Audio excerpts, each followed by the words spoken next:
Welcome to the Horror Hangout podcast, where two bearded film fans watch the bearded and hat-wearing film fans watch the best and worst horror movies of all time. My name is Luke Condo with Kate, and joined by my regular co-host, Mr. Ben Errington. Bearded and hatted. I'm good. I'm feeling good. Hatted. Feeling cozy. It's cold. Are you feeling cold right now? No. It's quite warm here today. Oh, it's freezing. I'm freezing cold. I've got like 9 layers on. Not 9, but might as well be. 8. I've got a can of Rio on the go. Oh, very nice. Can of Rio. Tropical. I have had a can of Rio. Very tasty. Yeah, what flavour is it? Tropical? Yeah. I've got a bottle of Karma Cola. Don't know if you've tried that before.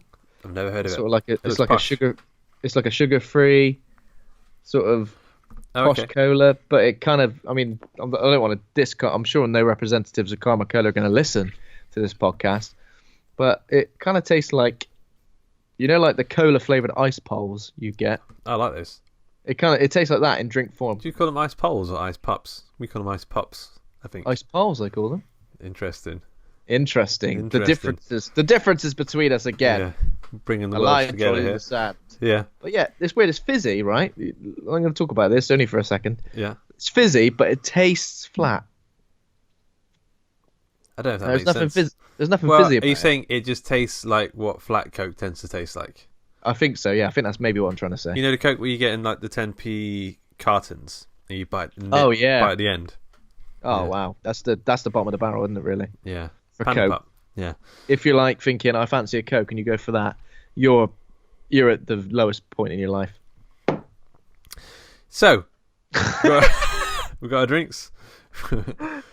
Yep. Someone's out there drinking a Panda Pop has been terribly insulted. They're fuming. What's the gases, I think, from the Panda Pop. So, the stuff and the guffs. Stuff and the guffs. Yeah. You know what? This has been one of those weeks where I've not really, consumed all that much. I've watched more Love, Death and Robots, which I'm enjoying. I haven't finished it yet, but I've watched a good, probably 5 or 6 more. Any and there's favorites? A few. Beyond the Aquila Drift, I think, is one of them. Yeah. That really sort of stuck with me. I thought that was pretty horrific. That had an ending. Actually made me kind of, I wouldn't say freak out. Yeah. There's a moment in that does get to you. Yeah, it sort of made my skin crawl. I was like, and I had to. I did that exact same noise. And I had to immediately have a shower. But yeah. Some of them are good. I'm gonna have to go and review, every single one and the titles and everything, so I remember everything. There was one with werewolves in the arm in Afghanistan, and I thought it was pretty good. That was pretty brutal, but they're all really good for like different reasons, Oh yeah, a one called Helping Hand as well. I thought was pretty. Oh, I love that one. Yeah, that's great. Great, yeah. That was great. But then, and tonally, they're all very, very different. Yeah. But, they're all really well made, really well written, and all the different animations. I don't think there's been one animation style where I've gone, not feeling that. Yeah, I like the ones that. So, Aquila Drift one, that's the most realistic, maybe the most realistic animation I think I've ever seen. It's like a photorealistic CGI. Almost a gaming cutscene, but way better than you can ever imagine. The one in The Witness is very like comic booky, but in a sort of almost still a very sort of realistic comic booky sort of look. I really like that, yeah. Yeah, I like the visual style of that quite a lot, but it's also like the most porny of all the episodes, I think. Porny. I mean, Beyond the Aquila Drift gets pretty porny in a while. Yeah, it does, yeah. Porny. Apart from that, I don't think. Oh yeah, I watched the first episode of the Twilight Zone, the new Twilight Zone. Jordan Peele and I don't think Jordan Peele wrote or directed this one, but the first episode called The Comedian. I don't know if have you seen this yet? No, I've not seen it. Yeah, really good. So I guess as opposed to Love, Death and Robots, if you like your fiction, obviously, I guess because all that's quite strange fiction with like odd twists and stuff. This is obviously a reboot, I guess, of the classic series. But yeah, if you like your things a bit more long form, like an hour long stories, then this is for you. And lovely, nicely bookended by Jordan Peele, who's he's the man of the moment. So he's timed this very well in order for this to come out a week after us. Yeah. Yeah, he's doing quite well. He's doing all right. I think he's going to be all right from here on out. I do wonder, like, when his first misstep is going to be. When is he going to? He's only made 2 films. Listen. Yeah. Come on, you're a due one already. I've only made 2 films. Hurry up and do a shit one. Yeah, he needs to get out of the way. Cause, I mean, how long does it get to the point where he's nervous making a film because he's like, it's like when you get a strike in bowling and then you get another one and you get another one and you think one of these times yeah, one of these days. It depends when he makes the next film, because I think Get Out was 2017, Us is 2019. If you keep smashing out films every 2 years, the chances, unless you're going to do Tarantino and like leave it a long time before, that's probably the worst example of that. There's probably examples of I've got a feeling he won't. Terry Gilliam. Yeah, his films seem to be quite quickly put together from looking from the outside looking in. So it's Blumhouse as well. So I think they're quite keen to they've got a good what word am I thinking of? The wheelbarrow. The wheel. They've got a good line stuff. Production ready to go. Production line. I knew we'd get there. Thanks, Luke, for all your efforts. So and apart from that, I've just been playing some more Alien Isolation, very slowly. It's super tough and it's a big challenge. So every time I finish a section of it, I kind of take a deep breath, step away from it for a couple of days, and go right next bit, because it is a difficult game to sort of get your head around, really, especially for someone like me who's got like very used to running and gunning or just going in all guns blazing, fucking shit up. Yeah. That's how you live your life at the office. That's how I live my life, man. I've always wanted, even games like Metal Gear Solid, where it's called tactical espionage action, where you're supposed to be stealthy. If I get seen, I just think, shut up, kill everyone. Well, you don't watch the scenes. Do you skip the cutscenes? No, I don't skip the cutscenes. I'm not a monster. I just mean I don't skip the 3-hour cutscenes. Yeah. Yeah. So it's great, and it's got me hungry for more Alien stuff, because I also watched the first of the short films that they've released for Alien 40th. How many are you doing? 40? 40 I don't think they're doing 40. I think they're doing like 8 or something like that. But that makes more sense. I've just plucked that number out of the air. But I watched the first one called Containment, and they don't seem like they've got the biggest budgets. They're very like sort of quick little snippets of the Alien universe, and so far that one didn't seem too far removed from what we see in the films. I was kind of hoping to see stuff that was like stuff we didn't see in the films, that was set in that universe, that perhaps use those creatures. But this one's very much of that universe, so we'll see how they progress. Yeah, it'd be interesting. So, are you further in Alien Isolation than you were before? You said you quit before. Oh yeah, I think before I maybe only played an hour or so. Yeah, I'm a lot further in now. Okay. I don't know how close to the end I am, but I've got the flamethrower. Did you ever get to that point? I only played like the first 30 minutes of it. I've not played it more than that. Yeah. So by the time you get to the flamethrower, like, it's good, because usually when you see the alien, you're dead. But when you got the flamethrower, you finally got something to fight back, and you can kind of burn it, and it runs away. Okay, yeah. Only temporarily, but you don't feel completely helpless in that scenario. I will play that at some point. I think it's just I'm waiting for a deal. I don't want to spend like more than 20 quid. I think. Is this for Alien Isolation? Yeah. You can definitely pick it up for super cheap. I saw it last time. It was £45 or something, and I was like, no I'm way. not paying that much. I reckon get yourself online somewhere. Get it second hand. Yeah. I reckon you can get it. Probably, I don't want to get your hopes up, but I'm going to say £5. £5? Yeah. That's what I reckon, yeah. That might be too much. Too little, sorry. That's what I reckon. I swear I've seen it for super cheap, especially in like... it was like a PlayStation deal, I think, at one point, and it was like £6, but I just put it off. I don't know why. £6? Nah, too much. I'll wait for it to be £5. Yeah. But I have been playing a game. A guy let me send you a sacrifice. Hellblade. Have you seen that? Yeah, I've seen that. It's quite I've not scary. played it. So it's like it's a really good companion game to God of War. It's set all in Norse mythology. It feels like it's almost like just the other side of the island or something like that. But it's the way it's designed. It's all designed to recreate the feeling of anxiety and mental illness in various ways. Yeah, I think I've heard something about this. Yeah. So as you sort of you're supposed to play with headphones, and you've got like voices coming in all around you of like your own voice and someone else's voice and people telling you shit. Your own voice? What? Luke Condor's voice is well, going for it. Yeah, that's just me. That's just me talking. No. Like, but they've got like there's like stuff like the light changes. I don't know really how they do it, but it does. The light changes, the music changes. Feels really tense and really scary. And then you genuinely feel like you're having a panic attack. So if you enjoy panic attacks, then this is the game for you. If you are that one person out there who enjoys panic attacks. Yeah, but this is like it's a smaller game. They call it an independent AAA game, so it looks amazing and it's great. But it's made by a smaller, I think they're London-based company. But it's really good. Yeah, it's worth a gander. Is it quite short? I don't know. I'm only about 3 hours in, and I do feel like I'm getting through it. So maybe another 3 hours or something like that. Okay. Worth a squirt then? Yeah, definitely. Yeah, I mean, if you can get it for like 20 quid or something, I mean that's what it's for. Yeah. Other than that, I watched The Toxic Avenger, number 1. Nice. Number 1. Is there more than one? It's like 4 or 5, I think. Yeah. Jesus.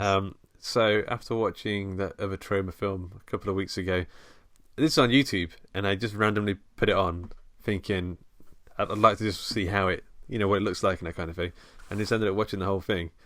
It's very low budget and made in the late 70s, 79 I think, and it's fun. Like it's really quite poppy. It does drag in various places, but it's really kind of poppy. It doesn't feel boring in any way, and the gore scenes are genuinely sort of disconcerting. I had to look away. So the Toxic Avenger he grabs one guy and puts him under a weight machine and sort of smushes his head off. And then everyone he kills, by the way, he sort of shoves his mop into their faces as a sort of final move. I don't really understand what's going on there, but it's silly. It's really silly. There's a bit near the start where the bad guys, these 4 teenagers in a car, and they have a game where they run people down and you get points for different types of people you kill. And it's quite hard to watch. There's like a 10-year-old boy on his bike, and his mum says, "Wear your helmet because you got to be safe." And the kid's really nice. "Okay, mum." He's riding his bike, and then these 4 people in his car see him, and it's quite a big build up with them saying, "That's worth 25 points. Let's get him." And then they knock him off the bike, and then they go, "It didn't count because he's still alive." And his kid's like really long scenes of him bloody, his legs all bent funny, and he's trying to get away. And then he reverses over this kid's head, pops his head, and then I was like, Jesus Christ, this is the late 70s. This is Trauma. Definitely do push it. Yeah, you're pushing your luck here, Trauma. Yeah, but it's a lot of fun. I mean, I'd recommend it for people who are looking for funny, slightly grindhousey films. I guess it's not all the way that way, but it is. This, boobs and gore. Boobs and mops. Boobs and mops. Yeah, but it's a lot of fun. That's how it was built, wasn't it? Yeah. Other than that, I watched today's film. You did. I'm glad. I'm always glad when we do this podcast and you say you've watched today's film. We've managed to do it every time, luckily. Yeah, it's always coincidentally. Yeah. What have you watched today? This film. Oh, right, me too. Yeah, I saw that as well. So this film is called Phantasm. Phantasm. Have you got any details on the old flick? Sure. So, why not? Phantasm is a 1979 American science fantasy horror film written, directed, photographed, and edited by Don Coscarelli. So it's the first film in the Phantasm franchise. It introduces the Toolman, played by Angus Scrimm, a supernatural and malevolent undertaker who turns the dead of Earth into dwarf zombies to be sent to his planet and used as slaves. That's kind of like a spoiler in that description. Yeah. He's opposed by young boy Mike, who tries to convince his older brother Jody and family friend Reggie of the threat. I keep getting a hair. I think I've got an eyelash in my hair. My eyelashes are so strong they kind of grow into themselves. They sort of curl around. They're so strong. You do have beautiful eyelashes, Luke. There's always someone I've thought of you. Thank you. they're just so long they tickle people. Tickle it. Get into people's faces. Yeah. So what else? So this is 73% on Rotten Tomatoes, 6.8 out of 10 on IMDb. It's an interesting one. Is this the first time you've seen it? Yeah. So I think I've seen like clips of this film. Yeah. Bits and bobs all over the place, like quite iconic imagery and death scenes that I've seen knocking about.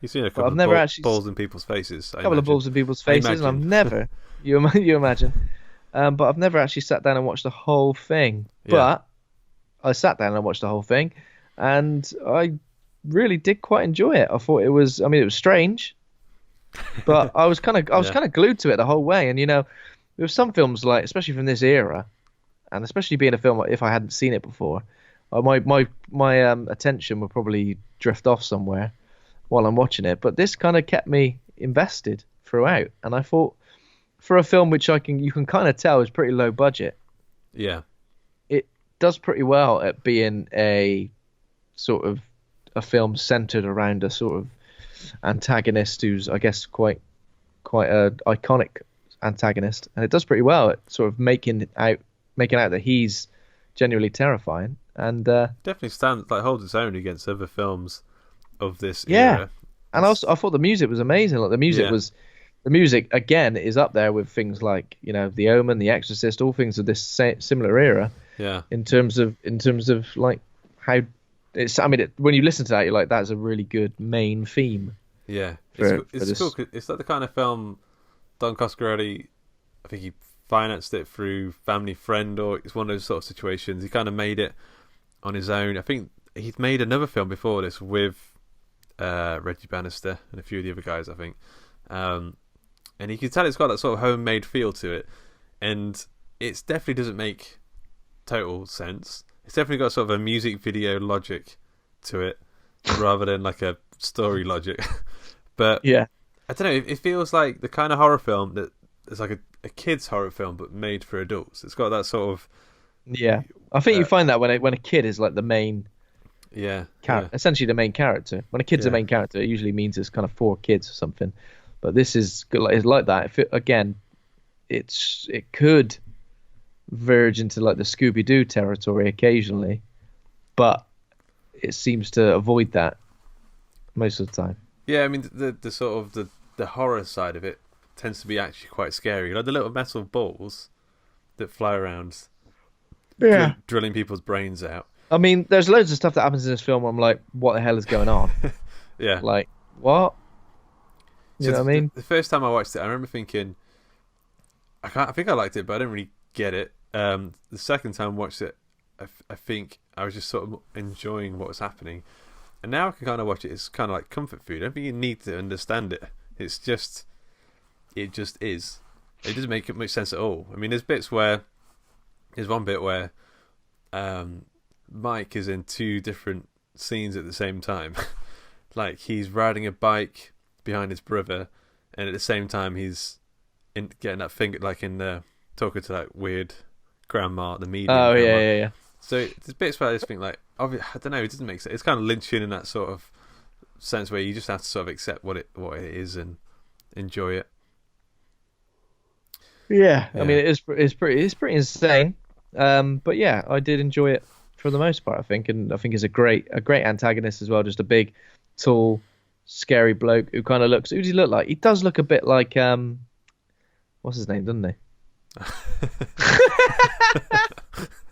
Yeah, I think you're completely right. My brain is fried. Dracula. What's his name? Christopher Lee. Christopher Lee. Jesus, I know what you mean. Yeah. He looks a bit like Christopher Lee, where he's just got this very, scowly face, and boy, boy, get here, boy, I'm gonna do some bad things to you. Oh God, no.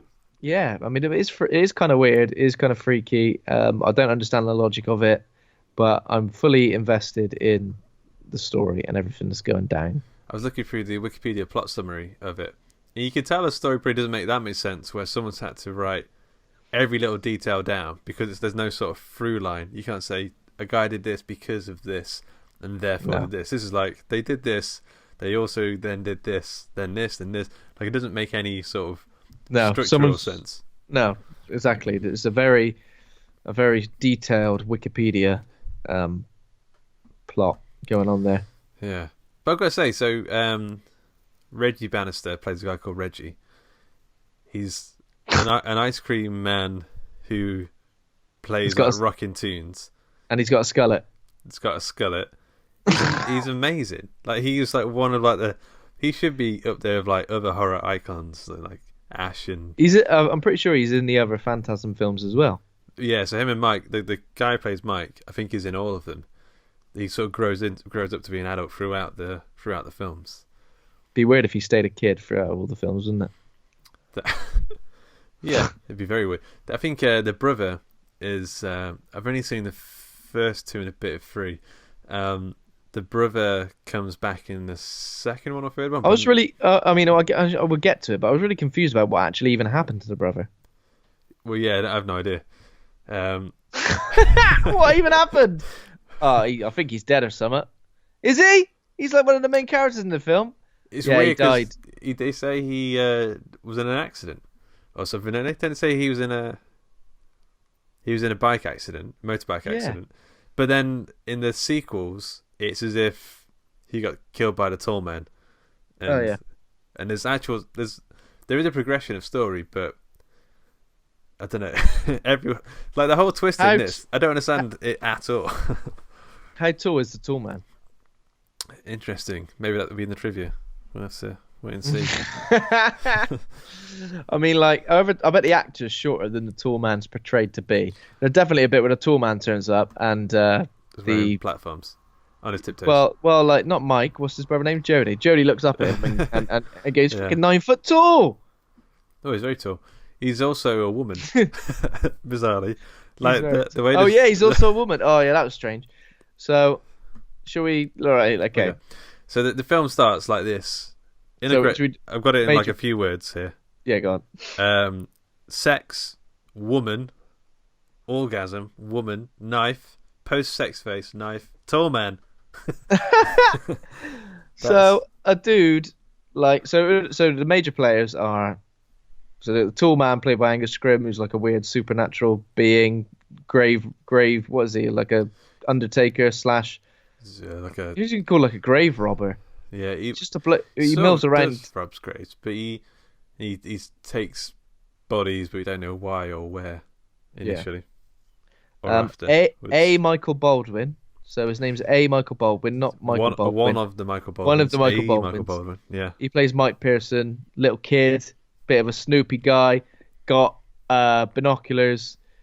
His mum and dad had died, so his older brother Jody is like his guardian. Yeah. And he's got a very nice perm. Yeah. Perm hair. Reggie Bannister, as I mentioned before, the badass of the film, plays Reggie. Ice Cream Man, Rockstar, Skullet. Ice Cream Man, Rockstar, Skullet, kind of like the comic relief. Just a bit of a legend, really. I don't think he says any. He's also the only one, maybe Angus Scrimm as well, who I feel like is probably quite a good actor, actually. Like the other two, kind of feel like, this isn't their job. Yeah, they're putting this together from somewhere. Bill Thornbury plays the brother Jody. He's also a bit of a rock star, I guess. Big brother, massive cyclist. And then we got the lady in lavender, who's basically another form that the tall man takes on, mainly to seduce and kill men. Imagine you having you away with her, and then you look up, and it's Angus Scrimm. Boy, Jesus Christ! I mean, I would ejaculate then die. Yeah. So it starts with a guy called Tommy. He's pulled the lady in lavender, and they go and have sex in a cemetery. Which I always think, can't we? Do you want to go back to my gaff? What we doing getting on in the cemetery? Why? Yeah, weird. Cemetery. It looks cold. It looks cold. There's no soft areas to lie. Surrounded by corpses. Yeah, I wouldn't be able to concentrate. I wouldn't be able to perform. Is what you're saying, yeah? Yeah. So yeah, Tommy and Lady in Lavender are going at it. There's lots of close-ups of him with a mustache, and then suddenly he opens his eyes, and the Lady in Lavender, a lovely lady he was making love to, is suddenly the tall man. Yeah. Oh, and now I know why we call you the tall man. Yeah. And he knifes the hell out of him, and he goes, "Well, that's what you get for thinking you were copping off with a young lady when it was actually me, the tall man. Yeah, so who's also homosexual. Did he have sex with the tall man then? Is that what we're led to believe? When he opened his eyes, he was inside the tall man. I don't know. Lovely. I don't know. It's difficult to say, isn't it? He had sex with someone. Yeah. So then we have the funeral of said Tommy, introduced to Jody and Reggie. Everyone turns up. They go, he died doing what he loved. Sex and old men. Having sex. He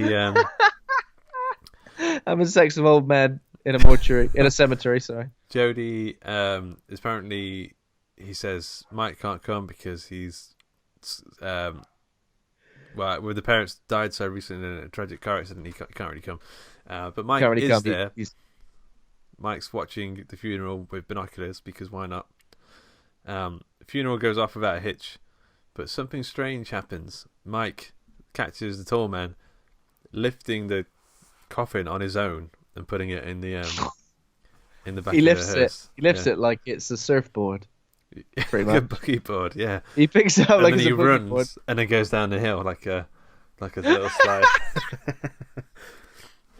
He picks it up with one arm, and he picks it up with one arm under his arm and puts it in the hearse. He's like, yeah, go on then, another funeral, Jesus. He starts to flip it around like the people who like sign guys. Signs. Oh wow. Yeah, he's very talented. He's just a great talent. Yeah, he's a talented undertaker. So yeah, Mike's like, something wrong with this guy. So, crazy. Mike is telling the story to a fortune teller. I feel like this bit is in his mind potentially. I feel like this bit. Is this where he's like riding away on the motorbike? So he rides away on the motorbike. Well, it all kind of blows together. I'm not too sure what the sequence of events is here, because he's riding away on a motorbike and a tall man kind of glares at him and the bike falls over. But at the same time, he's knocked over by a glare. Just turned to shit. But he's so he talked to a girl who is in a magic house, and I feel like this bit's in his head. This is a sort of thematic thing, because then the older woman who's like laughing regularly, it's like an old mystic lady. She gives him a puzzle box or something, and he's scared. And I think they lay out the entire thing here. They say fear is all in your head. Don't be scared. None of it's real. The only danger is being scared. And I kind of feel like this whole film is about a little boy's fears of being like left alone after his parents died. Yeah, because he mentions that at some point. Says he's worried that Jody is going to eventually die or leave him on his own, pretty much. Yeah. So it's pretty intense. But then at the same time as that's happening, Jody's also walking down the street and Mike is on the bike. I think it's a push bike this time, like trailing after him. Yeah, it didn't make too much sense, and it's like slow motion and some crazy music and stuff. So he's basically he's following him at this point, right? Yeah, he keeps following people.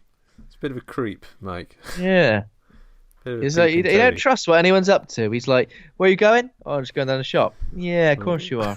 "I'll follow him." Yeah, rides after them and peeps at them through the bushes. He's got like a spy kit. He's got like one of those little sound things where you put your headphones in and listen. Yeah. What's he saying?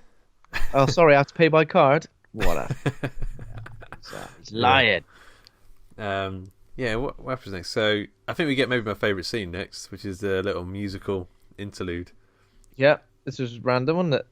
Jody, I think it's like, you guys, you're quite good actors, but you're pretty good musicians. Let's throw that in there. And it's good. What's his name? So picture this. Jody's on his stoop playing some like bluesy sort of, "Hi, my name is Jody." Yeah. And then Reggie just sort of finishes his shift as the ice cream man and rocks his guitar out, doesn't even warm up, doesn't tune anything in, just starts going into a song together. They're like, it's so precise. They've practiced this. This is not like a riff. This is not like a jam session. There's like bits where they're like going like Meshuggah mathcore sort of. Meshuggah mathcore, what? Just random little time signature. Yeah, exactly. Yeah. Yeah, I mean it's good. They obviously he's just finished a shift as ice cream van. He's like, bloody hell, I've handled so many Soleros today. I need to chill out and play guitar for a little bit. I need to get my riff on. Sold out of ice poles. So have ice poles or pops. Yeah. And yeah, they have a little jam session. And I guess we're supposed to just show what kind of friends these guys are. I guess they're close. You know, Yeah, they're in quite tune close, with each other. Not They're maybe. in tune. In fact, there is a bit with a tuner, which I think is tuna even. Tuner? Tuner. Guitar tuner. Tuna fish. Yeah. When he has the tuning peg and he flicks it and then he presses his fingers and it mimics something he does later on, which it's quite well put together. But I think, I don't know what happens now. So Jody picks up the lady in lavender. Yeah, he goes to a bar. He's like, hello, lady in lavender. But she kind of seduces him, doesn't she? She basically goes, I'll have a bit of you in your perm. Takes him to the cemetery to have sex. Or standard one. Again, he says, want to come back to my gaff? You know, I've got a lovely waterbed. She's like, nah, let's get on the gravestone. Yeah. But Mike, Peeping again. Tony, yeah. He's there. His eyes are going through the binoculars. Is going, I'm going to watch my brother get laid. Yeah. But then, he's not the only Peeping Tony, because there's all these little dwarves. Well, I didn't see them as dwarves yet. Shadow things. You hear basically like a growly roaring sort of noise. Yeah. And it's pretty messed up. You're like, what the fuck's going on? You turn around, it's basically a Jawa. A Jawa, like a little dude in a brown. Yeah. In a brown cloak, and it kind of runs at him, and Mike shits himself, runs out, interrupts the sexy time between the lady in lavender and Jody, which is weird. If you think about it, Jody is also having sex with the tall man. Yeah. Unless... But he doesn't actually have sex with him, does he? I think they're about to have sex. Hand stuff, maybe. He's literally about to enter, and the tall man goes, be careful, I'm delicate. Yeah, the tall man asks if he's got protection. And then they run away. Yeah, they run away or something, don't they? So then Mike sees the tall man just walking down the street at one point. This is quite iconic because there's big thudding footsteps, and then load of sort of cold air, or what is it? Sort of like it's from his ice cream van, I think, isn't it? From his ice cream van comes out, and assuming the tall man's kind of like smelling the air. I thought he was smelling Mike, like he's smelling him across the street or something. I thought it was something to do with the cold. I thought it was like he likes to be cold or something. He loves to be cold, mate. It shrivels him right up. Yeah. It is quite nice. It's quite nice. That scene definitely reminds me of because the music sort of ramps up there. It's it's quite well put together. Very intense. Definitely could be like a John Carpenter theme, right? Yeah, exactly. Yeah. At some point, Mike decides that he's going to use his power of peeping to go and prove that the tall man is up to no good, or he's doing something. So he goes to like the mausoleum, and this is a pretty scary sort of place, the mausoleum. Yeah. It's kind of like a weird. What would you say? So it's like well lit. It's all like sort of marble walls and drawers with, where I guess bodies go. Yeah. It's just a marble mausoleum, but it's it looks pristine and kind of weirdly, almost like a religious, like a place of religion or something. It's strange. It's pretty creepy place, mate. So, does he get attacked at this point, or is it later on? I think we see the silver sphere flying through the air, narrowly misses Mike. He dives under it. These sort of like spiky spikes come out of it. Yeah. Is this when one of the caretakers kind of grabs him? I don't know who that is. Mausoleum There's like a mausoleum caretaker dude. Who looks a bit like the tall man. He looks a bit like the tall man, but like not as tall and not as man. Just regular. Yeah. And the sphere basically comes back and smashes into the caretaker's head. Obviously, these spikes sort of come out and pierce into his skull, drill into his brain, and then a horrible jet of blood comes out of the other side of the sphere. I mean, it's all pretty gruesome. And then I think the tall man's like looking at the door, and Mike's like, "Holy crap!" or something, and he runs away. Holy crap! It's a tall man, and the tall man runs after him, and the tall man is always literally a split second behind him, like he's reaching out at some point. I was like, oh, I got him. Yeah, yeah. But he manages to slam a door, trapping his hand in this heavy door, and basically when he turns around and sees that the hand is there, he just has a go at it with a knife, and all horrible custard blood comes out. And the fingers are sort of wiggling like worms. The separate. Yeah, fingers. they're wiggling on the floor. So I think we're made aware at this point. Not only is the tall man a wrong'un, but he's not of this world, because I don't care what you say, Luke. Ain't normal to have custard blood. It's not normal to have custard blood. Custard dessert, yes. Yes. Blood. No. No. So. I will say no. But so he's gone here to sort of get evidence of the tall man being a strange guy. But what if he just cut his fingers off and he had normal fingers? Is that you just would have attacked a poor man? Yeah. But then again, he doesn't think about that, does he? Mike only thinks about himself. Also, I've got to say, how cool are the spheres? I mean, that's a very... when you said science fantasy, that is very science fantasy. Like, are we made to think that that's like a sort of security system for the mausoleum, these spheres? I assume so, but who knows? Yeah. If you come into my mausoleum and you ain't me, the tall man, or one of my mates, not so tall man, then you better hope to get one of these spears in your bonds. Yeah. They're very sort of iconic. That and the tall man, I think, are what Phantasm, like the look of what Phantasm is. Yeah. And the dwarves, I guess. Yeah. So basically, Mike takes the finger home to sort of say to Jody, "Look, I got his finger off. The tall man he is a wrong'un. You're gonna have sex with this thing. You're gonna have sex with this finger. This finger was this close to your opening. Yeah. But then the finger turns into like this weird fly thing with big goofy googly eyes. Big goofy googly eyes. It crawls onto Mike's head like it's gonna murderize him. Yeah. And then he sort of gets it in a towel. Yeah. Like gets in a towel and he's wrestling with it. He's wrestling with a fly. Like what do we call that when it's like you're wrestling with something that isn't? That's kind of acting. Do you know what I mean? I don't know. What is that? When you're just sort of dancing around pretending that something's attacking you. Oh, it's funny. So they're trying to get rid of this fly. Reggie comes in. He sees the fly as well. Helps them get rid of it. They chuck it down the garbage disposal thing in the sink.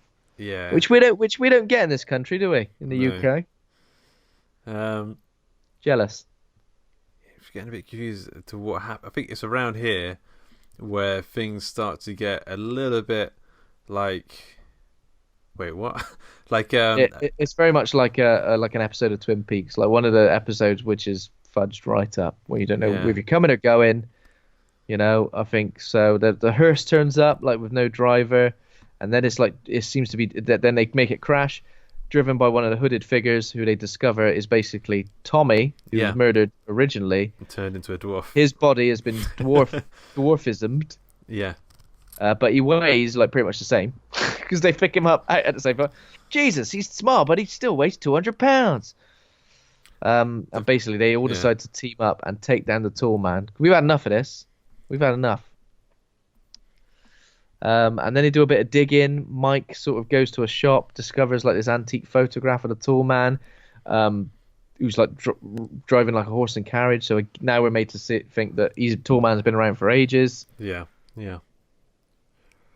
There's a bit where he locks Mike up and says, "You're not going out of here," and he makes a sort of uses a shotgun shell and a hammer to like blow the door handle off to get out.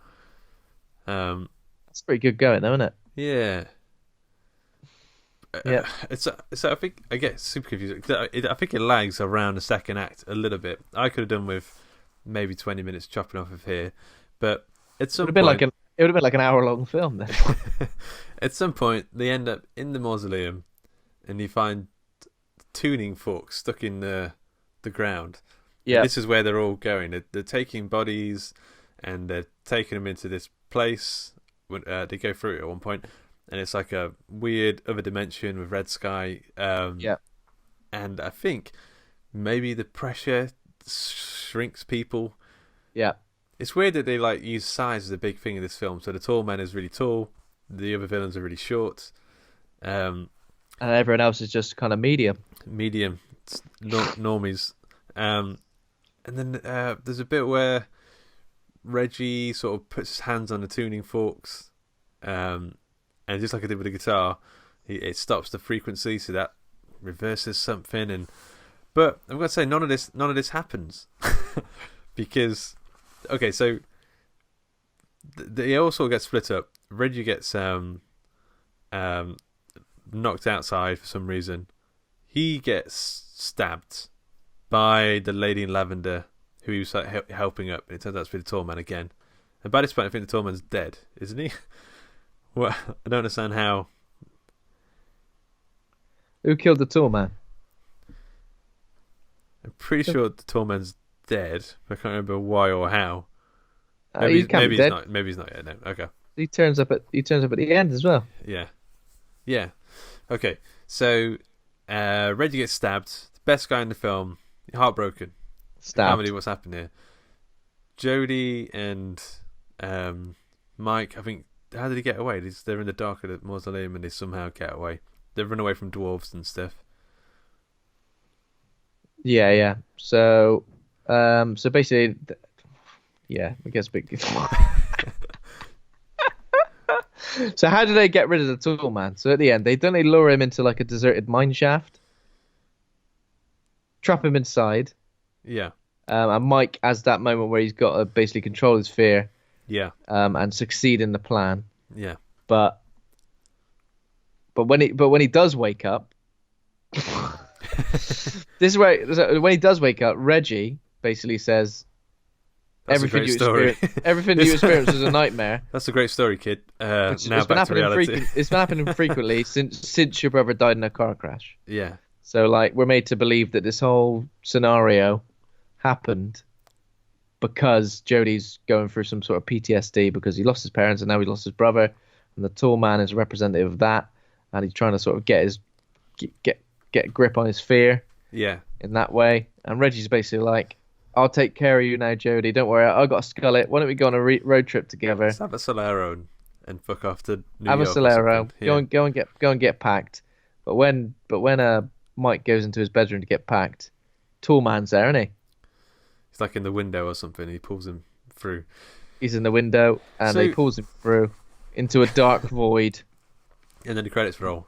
But it's I think the idea that maybe his brother didn't die, but then in some way the tall man, using his crazy weird magic, sort of changed reality and stole his brother from him is quite a good idea.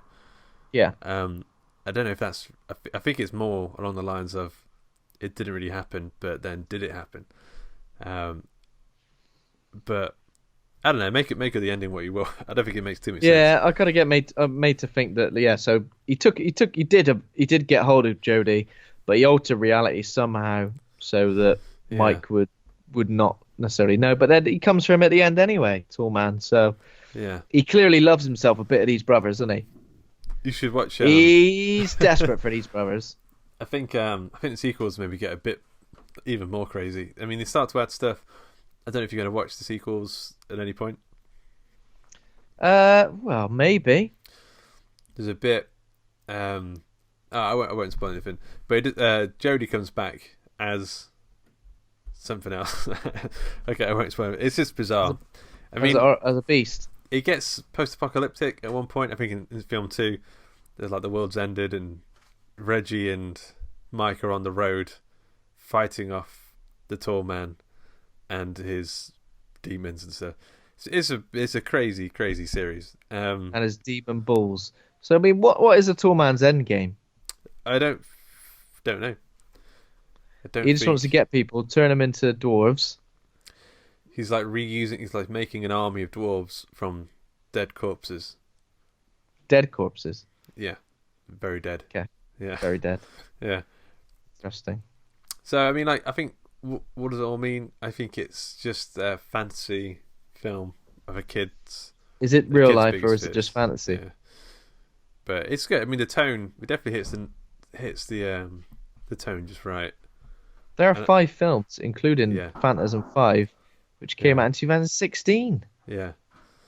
Hang on a sec. Jesus. Cat, what's up? I'm in recording studio. I'm in the recording studio. I know I need your keys. Oh, right, okay. The phone keys? Huh? Need your key.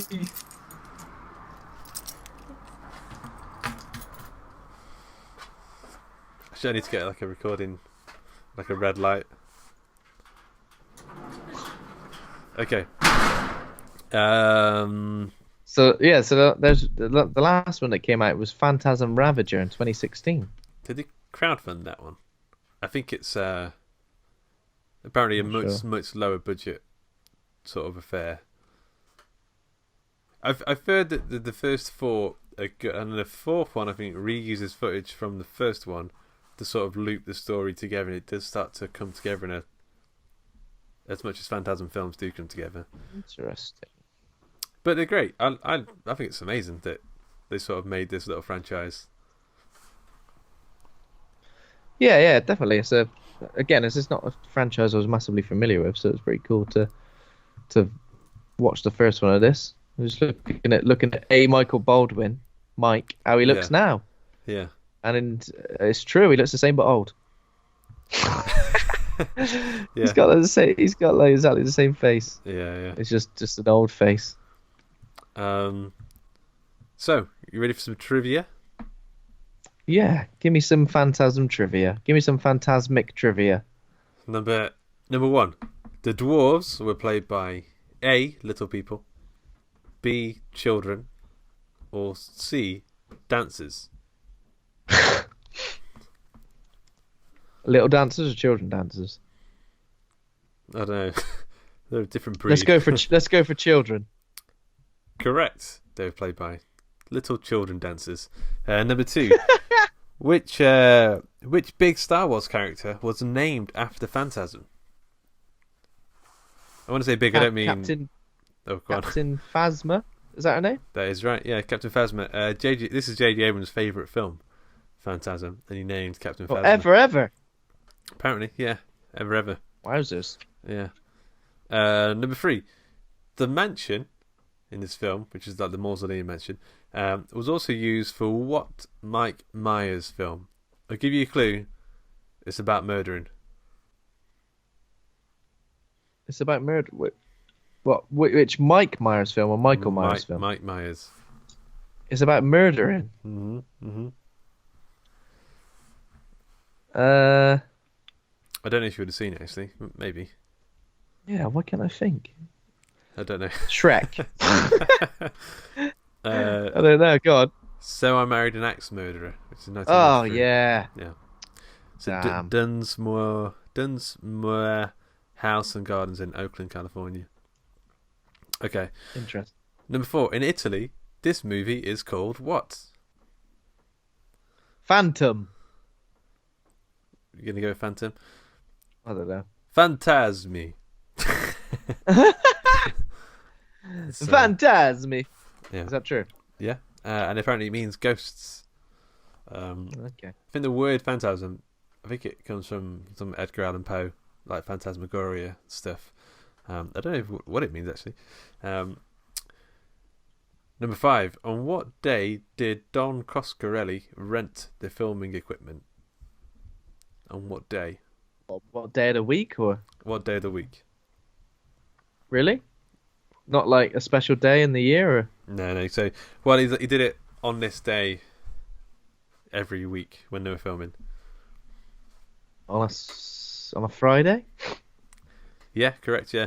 So he'd get it on a Friday, and he'd have to take it back on the Monday, but he'd don't have to pay for 1 day's worth of filming, and he'd be able to use it for the whole weekend. So that Very was nice. That's how he made the budget work. That's good. Good going. There's also, I'll say, Don Coscarelli just put out a book called True Indie. It's about filmmaking stuff. What else did Don Coscarelli do? So John dies at the end. He did did Bubba Hotep as well, didn't he? Bubba Hotep. Oop, yeah. Misspelled his name here. What else did he do? Phantasm Beast. 2, Phantasm 3, the Beastmaster. Beastmaster. haven't seen that for a long time. Kenny and Company is the first film we made. The film we made before this. I think it's quite a different film. Yeah. It's about It's got Kenny Mike in Everett. it. Yeah. That's it. It's got Mike in it and Reggie Bannister. And, He loves it, and doesn't he? a Michael Baldwin. Oh no, A that's Michael Mike. Baldwin. That is Mike. Yeah. It's got Mike in it and a Michael Baldwin. Yeah. What's the A stand for? Alfred. Who knows? Well, should we try and find out? Oh no, A. Michael Baldwin, born Michael M. Baldwin. He just didn't want to be known as Michael Baldwin. That's literally it. Just add an A to your name. A. Luke Condor. Yeah, that pretty much works. Okay, so I think you got 4 out of 5 then. Well done. Yep. Well, nice one, dude. So you need to rate this film.